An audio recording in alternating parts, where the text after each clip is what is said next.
A couple of seconds. Okay, here we are live once again. Good morning, everybody. Good morning. Good morning. Good morning. I understand it's President's Day today. Is that correct? Correct. Mhm. All right, what do we celebrate on President's Day exactly? Founding fathers, isn't it? The founding, I think so. I think it was like, Yeah. is it like supposed to be specifically for Washington and Lincoln? Or is Lincoln, Washington. No, I thought it was supposed to be across the board. it's all presidents? Like all of That's them. what I thought. Yeah, because Okay. there's like random. They call it like so and so's birthday. There happened to be like 4 this month. President's Right. birthday. It was like a yeah. Yeah, and I think they expanded it from that. I think so. I'll tell you what's weird is how we don't know this. It's, Well, it's Well, not, it's not that we don't know it. It's that I think the idea is that we're supposed to celebrate all presidents and be grateful for all presidents. But the founding fathers, you know, their birthdays were in the month of February, which is why we have. Well, it wasn't only President's the Day. founding father, it was Washington and Lincoln, I believe. Washington originally. Right. Mhm. Okay. So you know what? Maybe that's our like guest something today on the could back know. of a Snapple cap. I have no idea. Listen, we have a guest today, so maybe he's going to know. He's actually far more educated than we are, so much so that it's his responsibility to make sure that our children are educated. So we'll talk to him about it. Before we do, though, so happy President's Day, everybody! And it's always good to be here together. A couple of announcements. First of all, you asked, we listened. Next Monday morning, we are going to be opening up in Cranford. So currently we don't have Cranford Mondays in the morning open. We're going to open up. That's going to be from 11 o'clock to 2 o'clock every day. So that's And then really cool. 3 to 7. And then 3 to 7 as well, right? So it's all day in Cranford on Monday. And the truth is that we're bringing our hours back to what they were before this pandemic. I mean, it's taken a little while, but that's the idea. So we can serve people better and it's more convenient.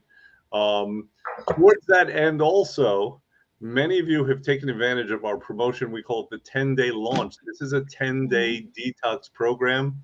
It's an opportunity to turn things around in a very quick way if things are going in a bad direction, which many of you have confessed they are. So you can do that very easily and quickly, and the people you know and care about can also do that. So I highly recommend sharing that with them. It's $299 for a 10-day program. If you don't know this, the average weight loss in 20 days on our program is 14 pounds. We know that from a study. So you could assume in 10 days, we're probably going to see a range of anywhere from 5 to 15 pounds, depending on who we're talking about. Yeah. So that's really cool. Like I said, just turn it around. The weather is changing. When the weather changes, we have to wear pants. We have to leave the house. Okay? All right. I'm going to ask AJ about that. I think they have rules like that in schools these days. Oh, God. I'm pretty sure. Okay, good. So I think that's also Jackie, what about like the referral that we're still extending now from Valentine's Day? Oh, the Share the Love promo. To share the love. Yes. Absolutely. So share the love, Share the our love. 10-day launch. They're both existing until the end of the month. So you guys are good to go. There's no reason if you have not purchased it already. And I know you've seen the annoying emails and text messages, and I'm saying run, don't walk, but I'm not kidding. This is it. So if you jump on now, there's no more time to wait. Share it with your friends, bring them in for a consultation, let them know what we're doing, and definitely take advantage. This is the opportunity to do it. Don't regret it if you don't. Awesome. Okay, good. So without further ado, we're going to bring on one of our clients. We don't do this often, but when people have exceptional results, when their lives change and they have something to share, we decide that we want to do it. So we have his name is Mr. Trump. He is not the Mr. Trump. He is a Mr. Trump. He's somewhat less bombastic than the Mr. Trump. So he's a great guy. He's a school principal. He lost a ton of weight and had some other great results. So let's bring him in here. AJ, how are you? Good. How are you, Dr. R? Good. How was that introduction? Perfect. Excellent. Pretty much what you were expecting? Oh, yeah. Yeah. Okay. When people hear your name for the first time, I mean, are you always getting that? I always do, and everybody always has a nice comment. So I say not related, and then to not let people know which way I swing, I just say yep, yep, yep to whatever they say. Understood. What's the funniest thing anybody's ever said to you regarding your last name? Oh boy, that's a good one. One time when I was in Disney, some lady said, "You're never going to believe this," and I said, "What?" And she goes, "My last name is Pence." That's cute. So I said, "Oh, we should run together." Have you ever taken advantage of your last name? Said, "Sure, yeah, he's my brother. Would you like an autograph?" Yeah, every once in a while, I'll mess with somebody. Yeah, You'll but then I You have have to tell to. the truth. You'll Yeah. collect a little cash. Yep. Mm-hmm. Okay. Come on, good. you're running up to Bedminster to go play golf. Well done. Yeah, you can get in for free. Yeah, that's right. I tried at the casinos when I turned 21, but they didn't believe me. You gotta be able to use the That last name for actually something. happens. Yeah, then you'll tell us. So let's get started. I want to talk to you because you've had some phenomenal results on our program. So just tell us a little bit about why you wanted to do our program in the first place, and who actually referred you. So my mom and my sisters and my family have been huge supporters of the program, and I've seen them have some great results. And this Christmas, over the pandemic, I lost a whole lot of weight doing something else. But of course, went back to work, got back into the routine, and gained it all back and then some. My family, my mom, everybody was like, "Yeah, this isn't good." I went to a doctor who said, "You've got to do something pretty drastic. Your numbers are not good. You're getting up there, and you have to make some lifestyle changes." So, my family, my mom supported me, said, "You got to do this. This is a great thing, and you have to give it a shot." So, I have 3 children, and I said, for them, she's right. I need to. I want to be around. I care about my family. I care about health, and so I jumped on board, and so that's kind of the story of how I got there. Want me to keep going? Well, you mentioned that your doctor said your numbers were not good. What specifically was he referring to? Yeah, so they wanted me to go and do a whole bunch of tests. My cholesterol has always been high, but my liver enzymes in particular went way, way, way up. Not unusual for me when I gained weight, but they went way, way, way, way, way up, and up higher than they've ever been. So I had to go to a gastroenterologist and have a bunch of tests done, and I was diagnosed with something called fatty liver, which means that there's lots of excess fat in your liver, and your liver's working harder than it needs to, and there's these enzymes that are being produced, and it could cause scarring and damage to your organs. So Right. And why is that a bad thing if the liver is scarred and fatty? Well, the liver is one of the most important organs in the body. It helps clean the blood, I believe. But Dr. R, you probably know more about Yeah, it filters the blood. I mean, that's the simplicity of it, right? And if it's not working well, what was your doctor concerned about? Did he express that to you? Like, what would happen if something wasn't done? Yeah, there's potential for liver failure, and and needing, and further things down the road, and not something that I wanted to think about. I'm fairly young. I'm only 43. So yeah. Got it. Okay. So you decided to start the program, and what was your experience like when you first came in and met myself and a couple of my lovely staff? You guys are awesome. You're super energetic and super positive and super supportive. And that's kind of the type of coaching that I need. Everybody I met always welcomed me with a happy face and was willing to explain things to me, which, it's kind of intimidating being a guy going somewhere and saying, I need some help. I need to get some coaching, and having that kind of welcome, it really helped me feel more comfortable, made me want to do that.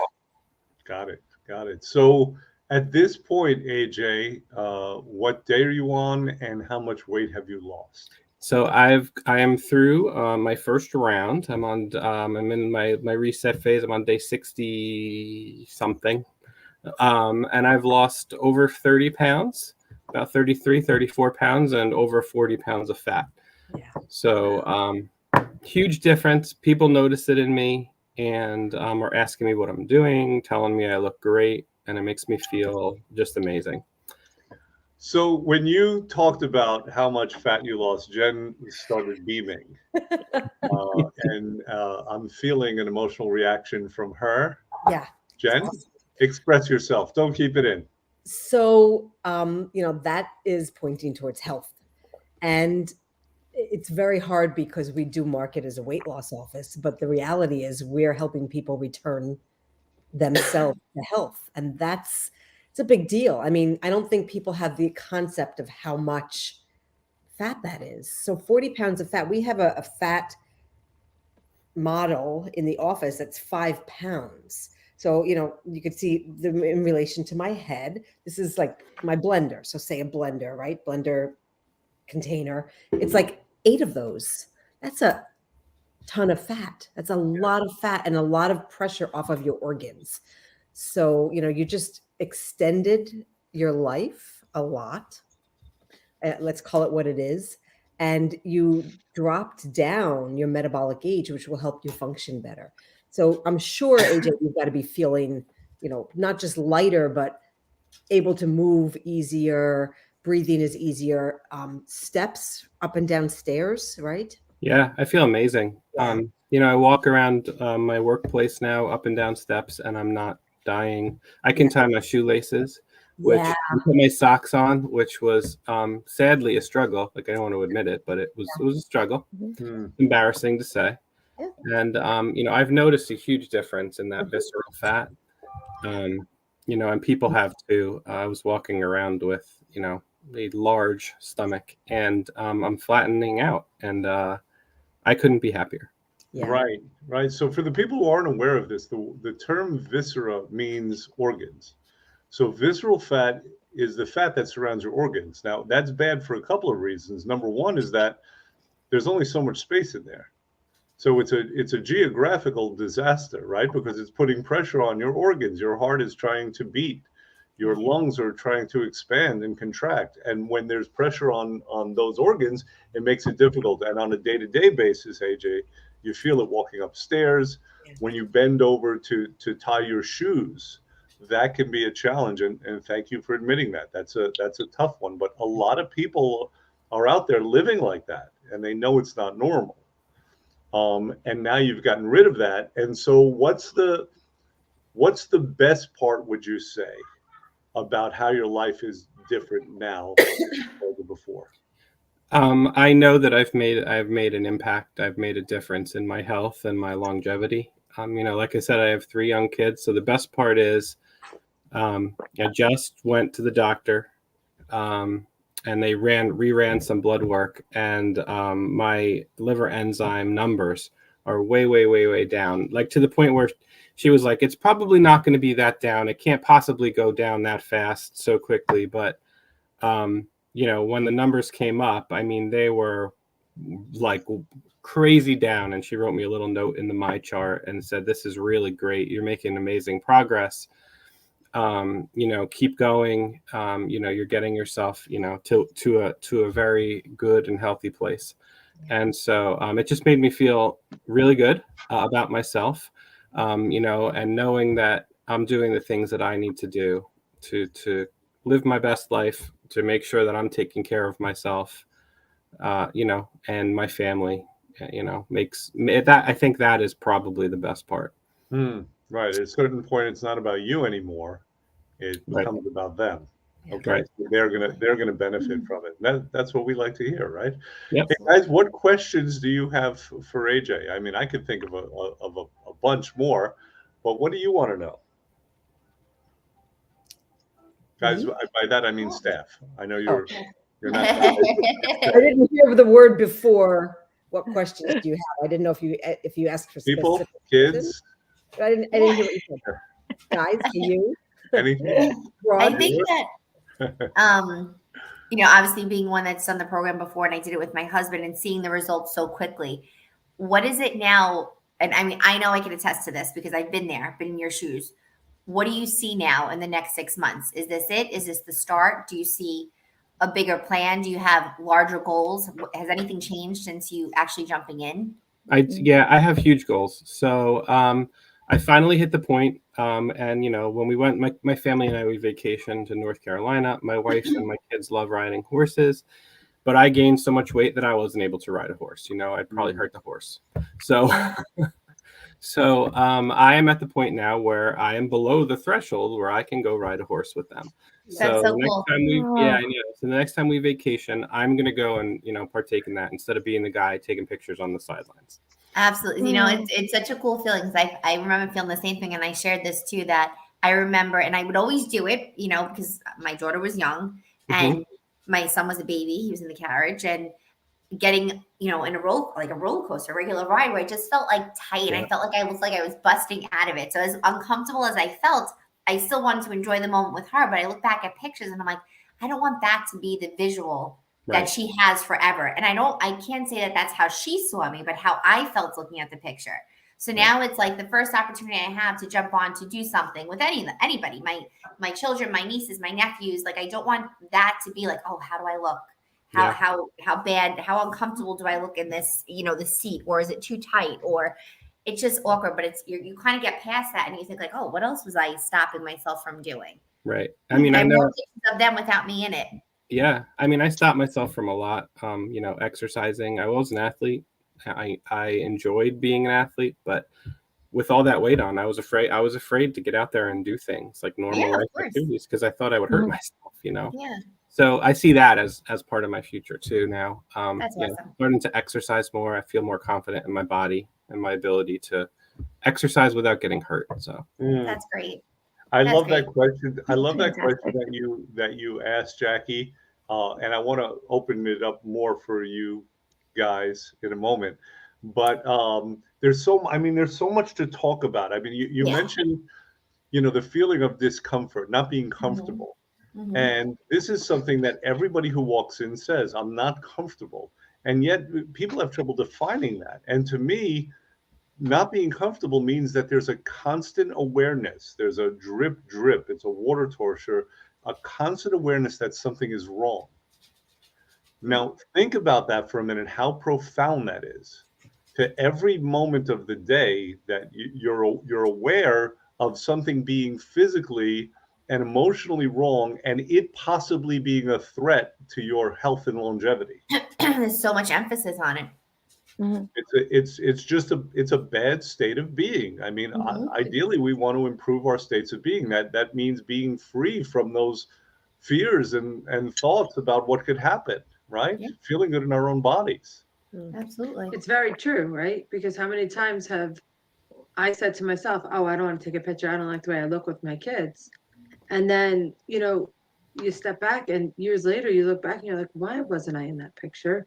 Why did I do that? Like, and you have to say to yourself, like, I don't want to live my life with regret. I want to live my life full of memories of my kids remembering me on the sidelines and running up and down with them and doing all those things. And that's why we do it. I mean, we do it for our families, right? We do it for ourselves and we do it for our families. 100%. By the way, Joe, who's one of our favorite clients, he says, congratulations, AJ. That's fantastic. Thank you, Joe. I saw that comment, made me smile. I very much appreciate that. All right. Any other questions for AJ? Jen? Not a question, but I actually have a comment. I noticed that Jackie and AJ said, stopped myself. Mm-hmm. Nobody else is stopping you from getting healthy. I did it. We do it ourselves. Yeah, absolutely. Me too. All sorts of barriers in our way to stop ourselves. I get time and time again, it's a cost issue. And that really is the biggest factor. But I just came back from a vacation that I just kept signing, like whenever I needed to up we upgraded our room, sign away.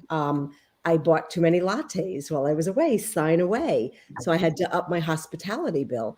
And, it went from a very inexpensive vacation to like $18,000 like this on a vacation, a 10-day vacation. It was lovely. I wouldn't trade it for anything. But why would we sign away for a vacation when we're not signing to extend the ability to have more vacations? So I think, we put barriers there that are not real. They're not real. We would spend that anywhere, any one of us. And yet that becomes a factor. I remember, AJ, I had a client she was breaking my heart because she was shorter than I am, which is short, and super, super overweight. And she was crying about money. And then I wanted to just schedule her for another visit. Just come back in 4 weeks and we'll reassess and see if anything's changed. And she said she couldn't because she was going on a cruise. Now, I'm not sitting here. I don't know what anybody's financial situation is, but when we're talking about health and wellness and longevity, what in the grand scheme of things is that dollar amount? Like a latte a day, right? If you spend a latte a day, you can get down. I always make a joke, a latte a day for a lot less of you. How about that? Yeah, Well, how about that? It's a great point, the fact that our barriers are, for the most part, self-created. By the way, I got a new phone and it's possessed, I think. It'll be on a flat surface and somehow slide off. I've never seen anything like that. So our barriers are, for the most part, self-created. AJ, what were your barriers before starting this program? What mental stops did you put in front of yourself? There was that disappointment and the fear that I wouldn't be able to lose the weight again, that I did all that work to get myself 90, 100 pounds lighter to only gain more than that back. Right. And there was a fear in my mind that, you're going to fail again. You're not going to do it. Just give in. It's genetics. That all of that negative self-talk was going on. And I have to say, the psychological, like you're talking about right now, can really impact people. But I've never been a person that gives up. I've never been a person that is satisfied with good enough. And I said, nope, I have to do something. And this is something I'm going to commit to. And when I put my mind to something, I see it through. Having that creator mindset versus that victim mentality, I think is a huge benefit. Has been a huge benefit for me. And if people out there don't know what that is, do a little Google search. It's life changing. But keeping a creator mindset and building the life you want is it's something that I've always aspired to do. Well, I have to do something that can be somewhat dangerous to my health, which is I want to contradict Jen. Jen suggested, that the biggest barrier is money, and certainly that's a factor, and people bring that up. And then she said it was more perspective than that, but there's more valuable capital than money, and you hit on it, AJ, and that's hope. What I've seen from doing this for a while is that hope is extremely valuable capital. People don't want to expend it because it might be disappointed. And that just hurts to the point that, people would rather not try than expend the capital of hope and possibly waste it. So for everyone who's thinking about that, that does not have to be the case, right? You can feel good at expending your hope. This is a program that we have abundant evidence works magnificently. We have studies, we have our staff, we have my mother who lost 100 pounds in her 70s, right? So the vehicle is there, and it takes the cojones, which is a Mexican word for technical term. Technical term. It's a very technical term. In the trade. Yeah, it's a term of art. To kind of just jump in and have your faith kind of exceed your hope. Yeah. Well, your most valuable asset is yourself. AJ touched upon something like you're the creator of your own life, right? So, you can create more money anytime. It's just something to be exchanged for what we value. So, but ultimately the most important asset you have is yourself. So value that. Right. All right, cool. AJ, any final word? Wait, I want to do just a quick little quality control check with you. For those who aren't aware, our mission is to create happy, healthy, hopeful people who have achieved and are maintaining their ideal weight and have a renewed zest for life. So let's check in with you. Are you happier now than you were before you began the program? 150,000% yes. Good. Y'all are great. You're achieving your mission.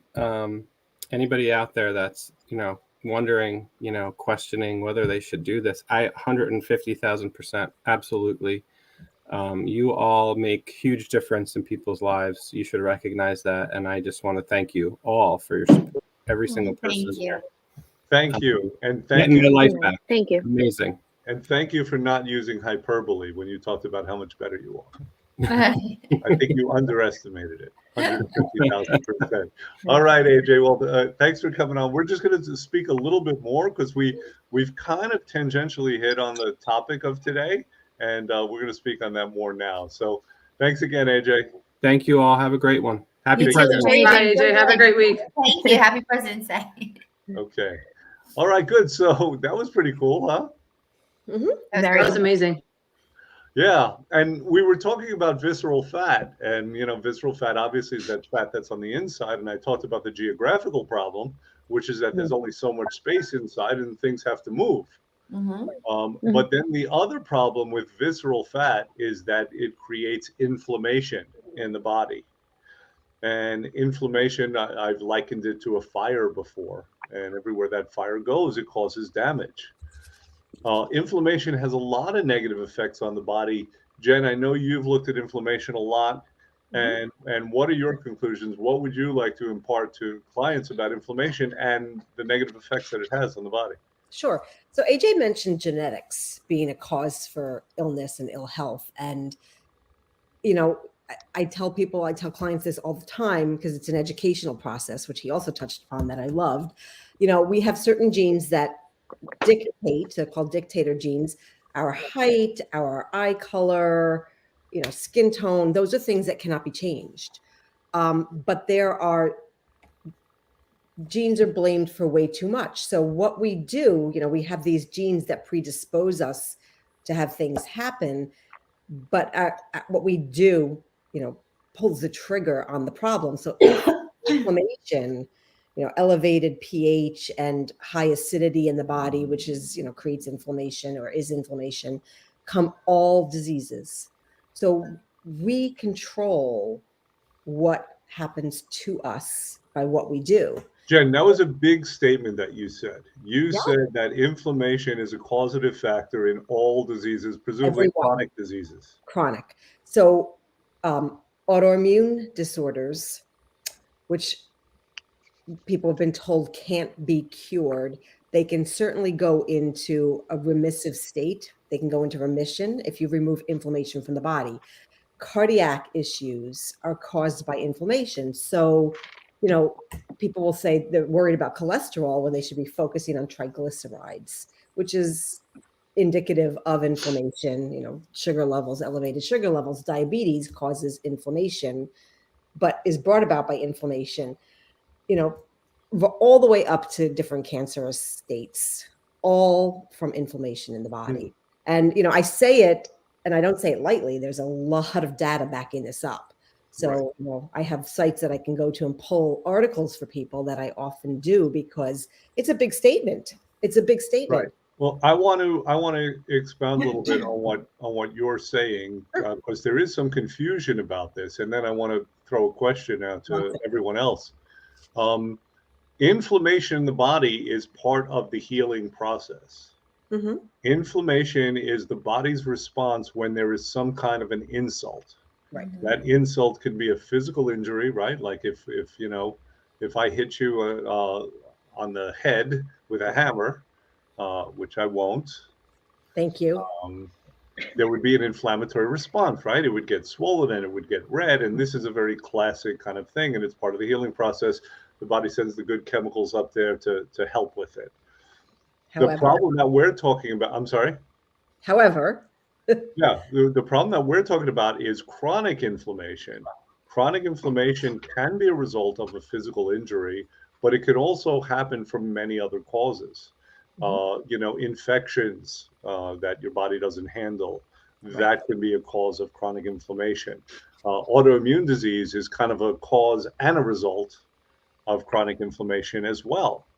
Right. So we want to get out of that inflammatory state. Now, I guess my question to our panel here, specifically Corinne, Jackie, and Trish, is you go to the doctor's office all the time, right? You take your kids to the doctor. Do they talk about inflammation, or is that considered one of those weird health-related holistic things that conventional MDs aren't speaking of? Not my pediatrician is more on the side of the holistic way. Right. So he talks about inflammation? We talk about it all the time. Yeah. Yeah. All the time. Okay. What have you learned about it from your MD that you utilize in your life? Well, pretty much what you said. I mean, in terms of, you have to trust the body. Its actions are a reaction. It's trying to fix itself. Right. It's its own medicine. It's its own doctor. You have to trust the process a little bit, because your body is reacting to something does not necessarily mean, it doesn't mean that it needs to be fixed or changed or stopped, rather. So like, for example, inflammatory responses, eczema, my daughter had eczema, rosacea, things of that nature. There are certain things that your body is trying to expel to fix on its own. Right. We don't necessarily want to suppress what our body is doing. So whether it be showing in a rash form or vomiting or fevers, high fevers, there are things that your body's doing because it's not normal and it doesn't belong there. So it's kind of to trust the process, but you should really be more aware of what inflammatory states are and why they're doing it. That's different, Your pediatrician has done a good job. Oh, thank you. Yeah, he's done a great job educating you, right? I adore him. He is, we spoke even yesterday on the phone, like, he just following up, and when in doubt, I'm like, okay, listen, I know this is my gut feeling, but let's talk for a second, because it's easy to spiral out. You just want to fix something. You never want to see us, our child, our loved ones in pain or suffering or think there's something wrong. We want everything to be perfect all the time. But the truth is their body is doing that. You'll get back to that state. But it's a crazy thing, because I see the doctor more so to get to the root of the problem, so I can help with the outbreaks, with the issues, so that I can kind of get ahead of it a little bit. Right. Whereas a lot of other people go to fix the visual issue, not where it stems from. A symptom or a sign, I mean, the definition of those is that they are effects of something else. They're manifestations, right? So your doctor has done a good job teaching you that distinction. Yes, and of course, need we mention, as Jen did, that sugar and foods that break down into sugar are responsible for causing chronic inflammatory states in the body as well, right? So any good program, certainly ours, but any good program is going to start with the elimination of added sugars, of processed kinds of sugary foods, right? Okay, got it. And how about you, Corinne? What does your doctors speak to you about inflammation? Your doctors, plural? Well, not at the moment, but it's actually something I'm going to be bringing up, because on a personal note for me, my little one has actually vomited her entire life, and we've searched for answers and we can't find answers. So I've actually decided to kind of take an approach, like Jackie's saying, more of an holistic approach, and remove all sugars from her diet and give her a raw probiotic and kind of move in that direction. And we've gone as far as like throwing all the junk out of the house, and we're hoping that this will heal everybody, not just her, but just it can't hurt. There's really no downside, right, into making her healthier overall. Right, exactly. And I have this wonderful app actually that I scan everything, and if it says poor or bad in terms of like its ratings, it's out of 100. I'm like, okay, throw this out. Time to buy something else. And literally, you're surprised. Yucca. Yucca. How does that spell? Yucca. Y-U-K-A. Y-U-K-A. Yucca. Okay, good. Yeah, I'm going to download the Yucca app myself. You'd be really surprised, because things that you think are good our scant is bad. Right. Not even good, but flat out like poor, bad. Do not eat this. And I'm like, wow, like I thought this was good, and it's not. Okay. So you've made the decision after years of trying to find an answer. You've made the decision to treat this more as a problem of ill health, right? Of her body being out of balance and in an inflammatory state, as opposed to treating it as a medical condition.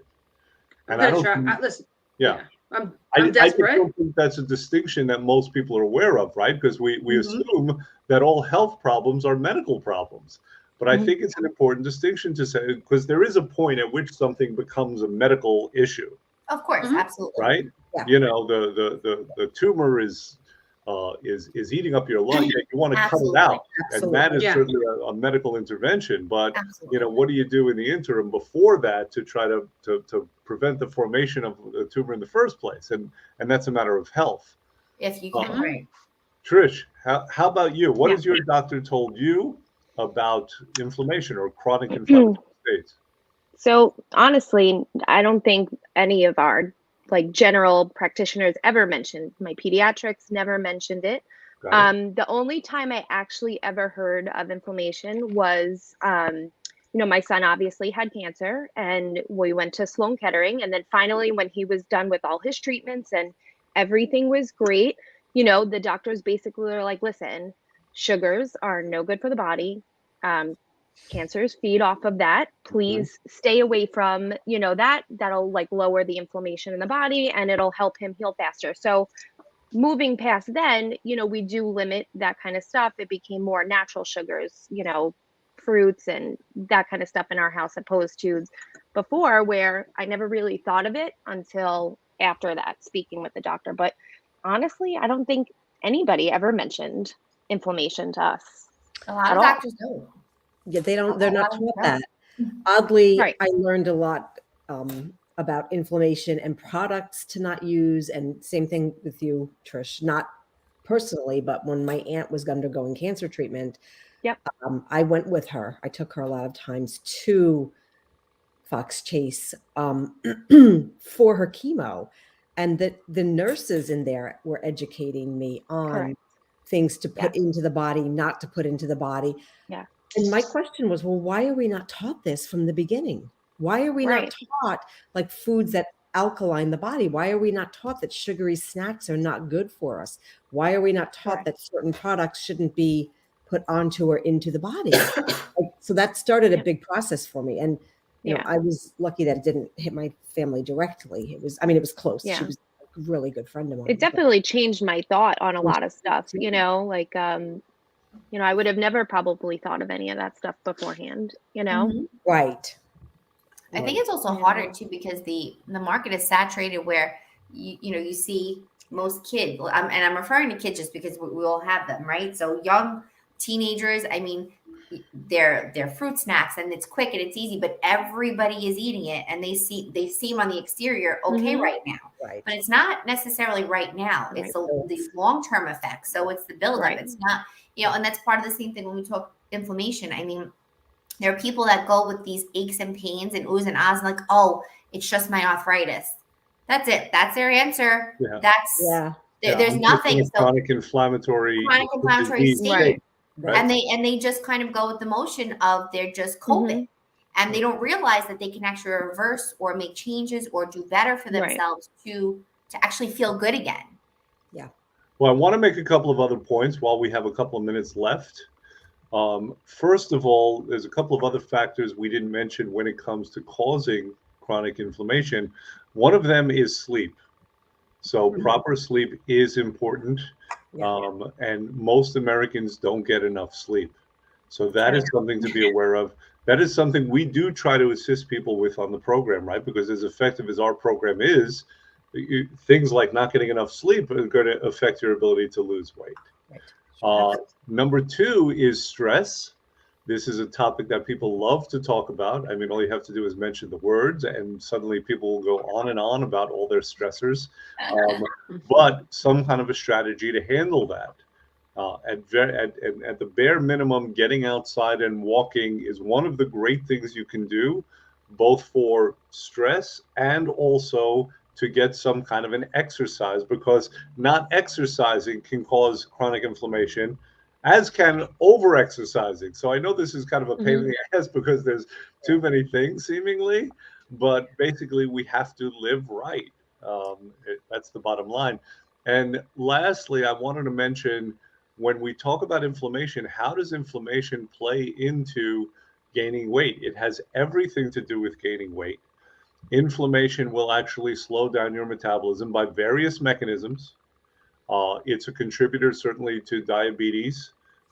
It kind of blocks the cells from doing what they want to do. So yes, and one of the great things we do on this program is the program is highly anti-inflammatory. I was waiting for you to say that. Yeah, people have lost rings. Like, that's how much inflammation can go away. Yeah. And we have various mechanisms by which we do that. Certainly, nutrition is a huge part of that. All right, so these are facts that I wanted people to know, so they have some ability to empower themselves when it comes to this subject. Well, I think that doing a detox, even if it's, not necessarily for weight loss, and that's just the benefit, Right. but doing it seasonally is a huge deal. I mean, I feel like, excuse me, we started doing the charcoal detox at home. So we use a charcoal detox. I mean, this is something I discussed with our chiropractor, and we discussed with our pediatrician too. And it's just as simple as taking one charcoal tablet at night before we go to bed. You feel nothing. Your body is naturally detoxing. Well, when you say charcoal tablet, just so people are confused, you're not talking about a charcoal briquette. No, definitely not. No. Okay, good. It's a small pill, and it's actually downstairs. I could show it to you. I could share the one in particular we're using. But you're naturally going to detox through your organs. You're going through your urine and feces, like when you go to the bathroom. There's no vomiting. There's no starving yourself. There's no crazy diarrhea that you hear of when you hear the word detox. People just say detox, and they think everything's just coming out of every hole. So Jen has powder form there, which is actually what we use to brush our teeth with at home. Yeah. And I do it on my kids twice a week. The backs of their throat, give a quick little swab. Same thing with, gargling with salt water. Those are just natural things that kill bacteria, and they flush the system of bad anything. So even if you think that you're eating clean, there are so many toxins in the water, and, we can go on and on, like chemicals in our Tupperwares if we're not using glass, and we're using recycled bottles, and there's, it could be our detergent and lotions. Sure. There are things that our body holds on to because our largest organ is our skin. We're soaking in everything, and you don't realize what your body's not filtering out and builds up on the inside. So there's a lot of things that you can do normally. Just, our program, of course, hands down is the way to go. We all heard AJ say it. So that's the way to go. But throughout the year, doing it even safely for your children. If they ingest a poison and you call poison control, they're giving them charcoal. So that just goes to show. Yes. And that's part of the problem, is that people think in terms of extremes, right? They don't think of a chronic state where a little bit of charcoal proactively can help, cleanse the body. A couple of things before we go, as far as just tools to use when a person is not doing a program like ours. Garlic is wonderfully anti-inflammatory. Oh, yes. Frozen. Turmeric and ginger, also terrific anti-inflammatory foods.